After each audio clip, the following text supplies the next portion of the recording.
As the King and Queen leave the thrones and head for the exit of Westminster Abbey of the coronation Saturday, you'll see that everyone bows and curtsies to the King, and no one moves a limb, a muscle, when Camilla passes. The place card was prepared. The chair was positioned beside the senior members of the family. Dinner had already been delayed once, but when the doors finally closed inside Windsor, Prince William's seat remained untouched. He had refused to attend Queen Camilla's private dinner, and those who witnessed the reaction knew this was not a scheduling problem. It was a message deliberate, personal, and powerful enough to turn a family gathering into a royal crisis. Before we go deeper into what this really means for the royal family, make sure to subscribe so you don't miss a single update. Camilla had arranged the private dinner to bring senior relatives together after weeks of growing strain.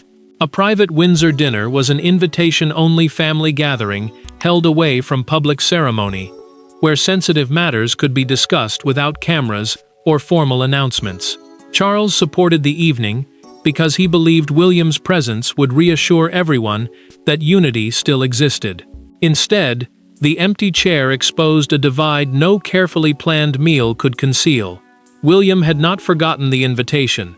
The prince had deliberately left Windsor after learning that the Queen Consort intended to raise a proposal concerning the future influence of her personal circle at royal family gatherings. He believed the issue was too serious to be introduced once everyone was seated and under pressure to appear agreeable. Camilla felt the rejection immediately. After the first course began, a senior aide quietly removed William's untouched place setting. She watched the plate disappear, tightened her grip around her glass, and asked Charles whether his son had offered any explanation. The king answered carefully, but his expression betrayed him. He knew the future king rarely used absence without purpose. Charles sat rigidly beside his wife, caught between defending her and understanding his heir. The monarch had expected the dinner to strengthen Camilla's position. Instead, William's refusal made the limits of her authority painfully visible. No speech could repair that humiliation, because everyone in the room understood the message before a single word was spoken. Then the palace staff confirmed something worse. William had been inside Windsor earlier that same day. He had not been delayed by duty or trapped elsewhere. The prince had consciously left the estate before dinner began, turning his absence into a decision rather than an accident. Before departing, William handed an aide a sealed personal message for Charles. A sealed personal message is a private written communication intended only for the named recipient. He gave one clear instruction: Camilla was not to receive a copy. Charles soon withdrew from the table to read it alone. The Queen Consort watched him leave, knowing the dispute was no longer about an empty chair. William had discovered the discussion she planned to force once every senior royal was gathered, and he had chosen to challenge it before it could begin. As Charles withdrew from the table to read his son's message alone, the evening's embarrassment hardened into something far more dangerous, a struggle over who could shape the monarchy's next chapter.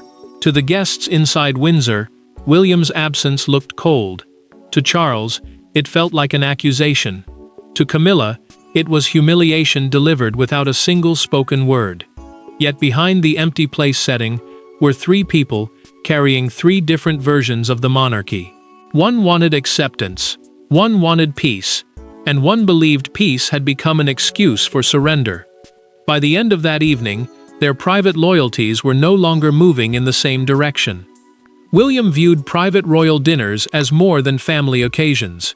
The prince understood that seating plans, invitations, and informal conversations could later be presented as proof that an idea had gained collective approval. Informal approval means support, implied through presence or silence, rather than given through an official decision. That was why he believed attending Camilla's dinner carried risks far beyond sharing a table. Camilla saw the gathering differently. She wanted to prove that she could bring the family together without open hostility, and hoped her relatives and trusted advisors would receive greater warmth at selected private events. The Queen Consort told herself this was about acceptance, not control. Yet she also knew the planned conversation would reach beyond simple reconciliation. Charles opened William's sealed message alone, in a nearby sitting room. The king read the page twice, placed it face down, and walked toward the window, while an aide waited behind him. His son had warned that attending the dinner could be interpreted as approval of a proposal he had never accepted. William wrote that he would not be cornered into silence, and then told that silence meant consent. Charles felt trapped. If he challenged the future king, he risked widening a division already threatening family unity. If he accepted the refusal without protest, he would appear unwilling to defend Camilla after she had been rejected inside her own gathering. The monarch wanted peace, but William believed that peace had become a polite word for surrender.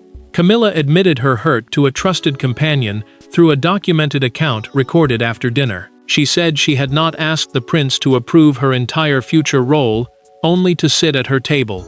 Still, the queen consort could not deny the real proposal. She wanted a continuing informal voice in selected family decisions, even after William eventually became king. The proposal had no legal force. It could not overrule the sovereign or bind the future monarch.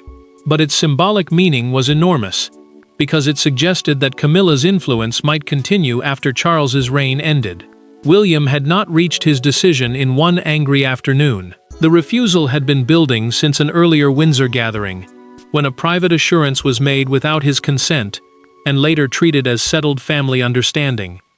To understand why the future king chose an empty chair over a peaceful dinner, the story must return to the precise moment when trust inside Windsor first began to fracture.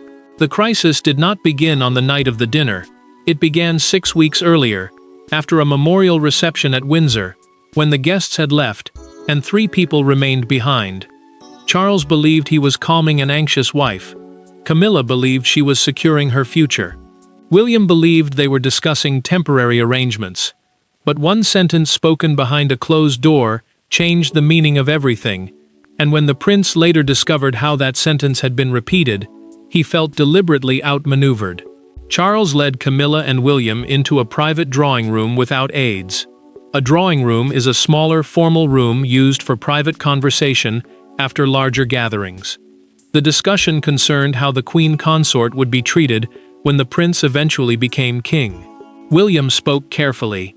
He promised personal dignity, protection from public humiliation, and respect for her place in his father's life. But he deliberately separated private kindness from any continuing constitutional or household influence. Charles tried to calm the tension. The king turned toward his wife and said, "William understands that your voice will always be heard within this family." He meant emotional reassurance. Camilla heard something more permanent. In later conversations, the queen consort repeated the sentence as proof that the future monarch had accepted an enduring advisory role for her. William discovered the expanded interpretation during a planning meeting weeks later. A courtier referred to Camilla's continuing influence as though it had already been agreed. The prince stopped turning the pages before him, looked directly at the official, and asked who had authorized that wording. No one answered quickly enough. The betrayal cut deep. William believed his compassion had been converted into permission. He had offered security to his father's wife, only to see that gesture used to create an expectation he had never approved. Camilla felt betrayed too. She insisted she had not invented the assurance, and accused him of retreating from a promise once the emotional pressure had passed. Then a draft seating memorandum appeared. A seating memorandum is an internal palace document explaining where guests will sit and what their placement suggests. It described Camilla as a continuing family counselor. The phrase carried no legal or constitutional power, but William feared it was designed to establish a precedent that could later be treated as accepted tradition. That discovery ended his hesitation. William concluded that attending the Windsor dinner would allow Charles and Camilla to claim the matter had been settled privately. His absence was not punishment. It was a planned refusal to legitimize an interpretation he believed had been built from words he never gave. When Camilla learned the true reason, her humiliation hardened into anger. The queen consort demanded a direct meeting, and Charles knew written messages could no longer contain what was coming. The empty chair had delivered William's warning, but Camilla was no longer willing to receive warnings in silence. She wanted the future king to defend his decision face to face. The meeting began without raised voices. That made it more dangerous. Camilla stood beside the fireplace while William remained near the door, neither willing to offer the other the comfort of informality. Charles sat between them, hoping to prevent a family disagreement from becoming a battle over legitimacy. But when the Queen Consort accused the prince of humiliating her deliberately, William answered with a sentence that stripped away every polite explanation. "I would rather leave a chair empty than fill it dishonestly."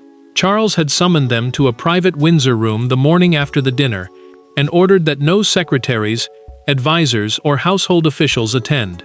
A household official is a senior member of royal staff who manages schedules, ceremonies, and private arrangements.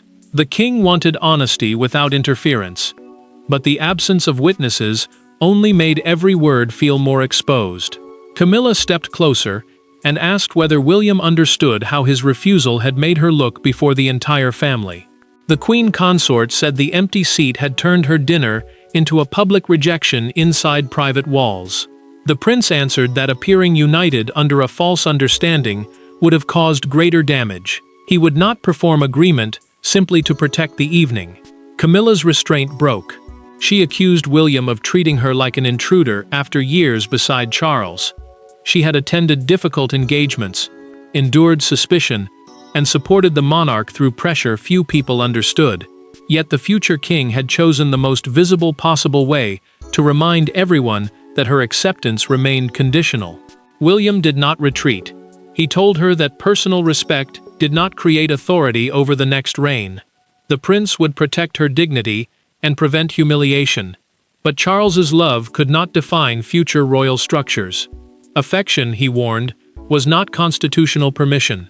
Charles suddenly gripped the back of a chair and ordered them to stop speaking as though he were already gone. The king's voice faltered. Beneath the anger was fear, the fear of hearing his wife and son divide the future while he was still fighting to hold the present together. Camilla then produced the earlier seating memorandum. William recognized the phrase, "continuing family counselor," but a handwritten alteration beside it stopped him cold. A memorandum is an internal document used to record plans or agreed wording. Charles examined the note and denied writing it. The monarch had approved the original page, not the stronger language added afterward. Silence changed the conflict. Someone had attempted to expand Camilla's future status through informal paperwork and expected the alteration to pass unnoticed. William demanded a name. The Queen Consort looked toward Charles, while the king realized the dinner had been supported by people seeking influence beyond his reign. The confrontation ended without reconciliation, because the altered memorandum had transformed a family wound into a question of power, and someone inside the palace had expected the change to pass unnoticed. Palace power rarely announces itself with a command. It moves through drafts, seating plans, private briefings, and sentences designed to look harmless until they have been repeated often enough to feel permanent. The altered Windsor memorandum was only one page, but William understood what it represented. Someone had tried to turn Camilla's emotional security into an established royal convention. As Charles ordered an internal review, one frightened courtier realized the prince was no longer investigating a dinner. He was tracing an attempted legacy. William learned that the phrase describing Camilla as a continuing counselor had come from a small planning group inside the king and queen consort's joint household. A joint household is the team of officials serving both senior royals and coordinating their schedules, events, and private arrangements. The group had no authority over the future king's household, but repeated wording could slowly create expectations that would later be difficult to reject without making him appear cruel. A deputy private secretary entered William's office carrying the amended page. The prince placed it before him and asked whether the stronger language had been added before or after Charles approved the original plan. A deputy private secretary is a senior aide who helps manage royal correspondence, meetings, and official decisions. The courtier's face lost color. He looked toward the door, then back at the document, knowing silence would only deepen suspicion. William waited. After several tense seconds, the official admitted that Camilla's senior advisor had requested stronger language so the dinner would not appear merely social. The future king closed the folder slowly and asked for every draft, note, and message connected to the gathering. His restraint was more threatening than anger. Someone had tried to manufacture consent through ceremony. Charles reacted defensively. The king believed the inquiry was turning his wife into a suspect, and argued that she had every right to seek reassurance about her future. Yet the monarch privately understood that her advisors had crossed a line. They had taken his affection and used it to build an expectation beyond his reign. Camilla felt exposed. The queen consort insisted she had never ordered anyone to manipulate William, but she refused to condemn the advisor whose actions had been intended to protect her. That hesitation widened the divide. The prince no longer knew where emotional insecurity ended and strategic influence began. Then another detail emerged. The dinner agenda included a final private toast to continuity across reigns. Had William attended and remained silent, the moment could later have been described as symbolic acceptance. William acted immediately. He ordered that no document concerning his future reign could define Camilla's role without approval from his own office. Control shifted overnight, and the consequences began at once: cancelled meetings, threatened resignations, and fury from Charles. By stopping the palace machinery behind the dinner, William protected his future position, but he also forced Charles to choose between his son's boundary and his wife's wounded sense of belonging. Within 48 hours, the effects reached every corridor connected to the dinner. Meetings disappeared from calendars. Briefing papers were recalled. One advisor offered a resignation before breakfast. Yet the deepest consequence could not be measured in administrative changes. Charles stopped calling William directly. Camilla withdrew from a family engagement. And inside Windsor, staff began speaking in lowered voices about two households that still served the same crown, but no longer trusted each other with the same future.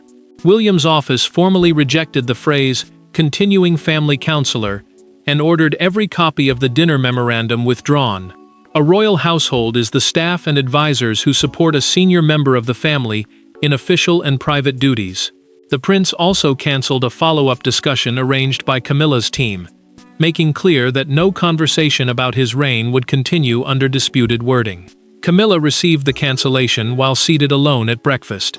The queen consort read the message, folded it once, and pushed away her untouched cup. Then she asked everyone in the room to leave. She believed William had done more than correct an administrative overreach. In her mind, he had defined the limits of her importance, while Charles was still alive to witness it. Charles called his son later that morning. The conversation lasted less than 3 minutes. The king accused William of achieving clarity at the price of compassion. The future monarch answered that compassion without boundaries had created the crisis in the first place. Neither raised his voice, but both ended the call more wounded than before. Charles remained at his desk, with the receiver still in his hand. His private secretary watched him remove his glasses and whisper that the family had mistaken postponement for peace. The monarch understood what that meant. Years of avoiding the argument had not protected anyone. They had only allowed resentment to gather strength. A senior advisor resigned before noon, but the departure solved nothing. Copies of the memorandum had already circulated among relatives and courtiers, and several carried slightly different wording. One version suggested William had been expected to make the final toast to continuity across reigns himself. The prince realized his presence may have been designed to provide the strongest possible endorsement. William responded with a private explanation sent to selected relatives. He stated that he had skipped the dinner because he would not participate in decisions about his future reign without clear consent. The message stopped speculation, but it also exposed how divided the family had become. Catherine finally stepped into the silence. She asked William to meet Charles privately, not as sovereign and heir, but as a father and son facing permanent estrangement. The paperwork had been stopped, and the advisors had been exposed, but the monarchy could not recover until Charles and William entered one room without Camilla, courtiers, or the protection of official language. There were no folders on the table when Charles entered the Windsor library. No aides stood outside taking notes. William had requested something the palace rarely allowed its most important men: a conversation with no institutional purpose.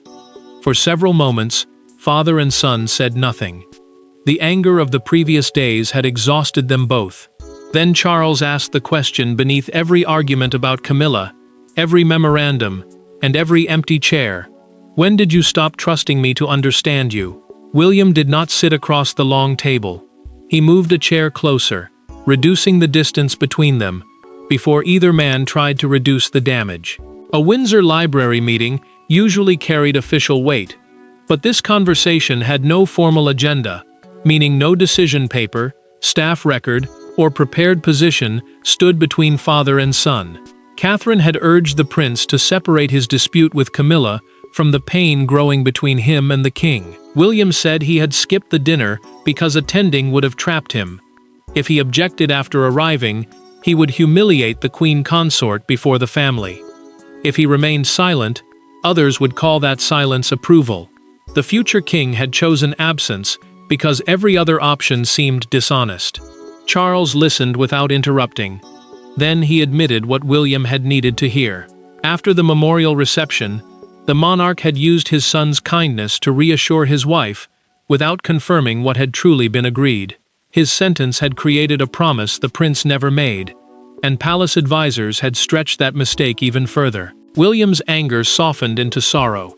He said he did not want Camilla frightened about her future, nor did he wish to erase the years she had stood beside his father. But every discussion about the next reign forced him to imagine Charles no longer being there.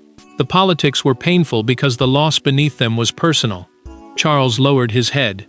The king apologized not for loving his wife, but for allowing that love to blur the line between her security and her influence. He agreed that Camilla would retain dignity, residence protections, and family respect. Residence protections are private guarantees, ensuring that a royal widow keeps suitable housing and personal security. But she would hold no automatic advisory role during William's reign. William accepted the boundary and promised to explain it directly to Camilla without advisors present. The prince also vowed that she would never be publicly cast aside as punishment for the actions of her household. Father and son did not embrace. Charles simply placed his hand over William's, and he allowed it to remain there. It was not complete forgiveness.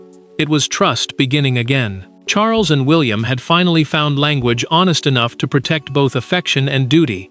But outside Windsor, the empty chair was becoming a national symbol neither man could control.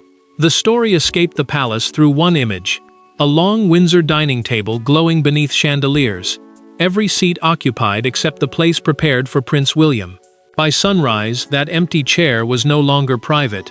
It appeared on front pages, television screens, and thousands of online posts. Commentators called it a snub, a warning, and even the opening move of a future reign. Yet the public saw only the absence. They did not know the quiet agreement Charles and William had reached behind the library door. A national newspaper placed the Windsor table across its front page, beneath the headline, "The Heir Who Would Not Sit." The empty chair appeared at the center, transforming one private refusal into a symbol the country could instantly understand. A front page is the leading page of a newspaper, reserved for the story judged most important. That choice mattered, because the dispute was no longer being treated as family tension. It was being framed as a test of future royal power. A morning broadcaster intensified the pressure. The presenter described William's absence as the clearest evidence yet that the future king intended to draw firm boundaries around Camilla's role. The prince dominated royal coverage throughout the day, while the queen consort became the unwilling face of a conflict she had hoped to settle privately. Outside Windsor Castle, a small crowd gathered and began debating what the empty seat meant. Windsor Castle is a principal royal residence and a public symbol of monarchy, making the location emotionally powerful. Some believed William had protected the institution. Others said he had wounded his father. One woman held a handwritten sign reading, "Respect is not authority," capturing the argument in 4 words. Camilla watched the broadcast privately and became visibly distressed each time the camera returned to the vacant chair. She told Charles that she had wanted security, not another national division centered on her name. The king stayed beside her, but he could not deny that the image had exposed the danger of turning reassurance into influence. William resisted demands to publish his message. The prince knew releasing private words might defend his decision, but it would also deepen Camilla's humiliation and damage the fragile peace reached with Charles. Charles approved a brief palace statement describing the dinner as a private family occasion and confirming that future household arrangements would be agreed through the proper offices. The wording avoided defending the continuing councillor proposal. Its omission was deliberate. The king had accepted William's central boundary. Camilla then authorized the resignation of the advisor, who strengthened the memorandum. Her decision showed that she finally understood how an attempt to protect her had endangered everything. The nation had already delivered its interpretations, but the true verdict would be decided privately. When William entered the room of the woman whose dinner he had refused to attend. When William finally sat opposite Camilla, there was no dinner between them, and no family audience waiting to judge who had won. The queen consort looked tired rather than angry. The prince appeared calm rather than triumphant. Both understood that the crisis had moved beyond a place setting, an altered memorandum, or a disputed promise. It had exposed a truth the palace could no longer avoid. Kindness could protect a person, but only honesty could protect the crown they both claimed to serve. William placed the withdrawn memorandum on the table, but did not open it.